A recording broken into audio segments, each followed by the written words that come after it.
mayor in Spokane just got even closer.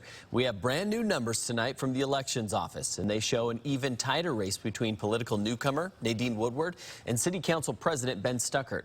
On election night, it looked like Woodward had won 42% of the vote and Stuckart 37%. Now, with more ballots counted, the race is closer. Woodward has 40.5% of the vote and Stuckart has 38%. And there are still 8,500 ballots left to count, so things could get even closer.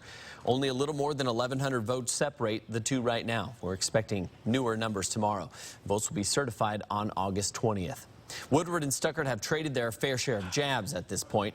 But who have they already won over? 4 News Now is digging into the numbers to see how Spokane voted. Our Mayor Kawash is here with who won where and what could be up for grabs, Mayor. Yes, Aaron, more than 40,000 people voted in the primary for Spokane's next mayor, but we looked at each precinct and colored them orange for Nadine Woodward. So as you can see right here, Woodward gets most of the outlying areas north and surrounding the downtown core.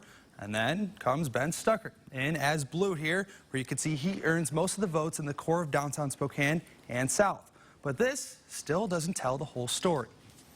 The general election may still be 3 months away in Spokane, but there's plenty to analyze from the primary results. Nadine Woodward comes away with about 40% of the vote, while her opponent Ben Stuckart sits at 38%. It's important to know where those votes are coming from, though. So 4 News Now made this map to help sort all that out. As you can see, Stuckart's votes, colored in blue, are mostly from the core of downtown Spokane and the South Hill. Woodward manages to grab 2 of the precincts in that core, but those aren't heavily populated in terms of voters, meaning there is still possibility for change in the general. While Stuckart does take up most of downtown, he also doesn't win a single precinct north of Wellesley, leaving most of the north side and nearly all of the areas on the fringes of the city limits to Woodward.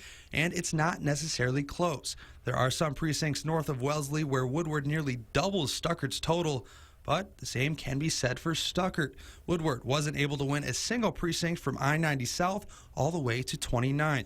Now, it may seem like Woodward has the advantage by winning all of these outlying areas, but there are several precincts that were much closer.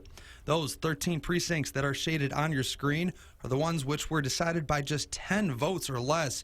Once you factor in the votes in those areas that will come from supporters of Sean Poole or other previous candidates, then you have an even tighter race than expected.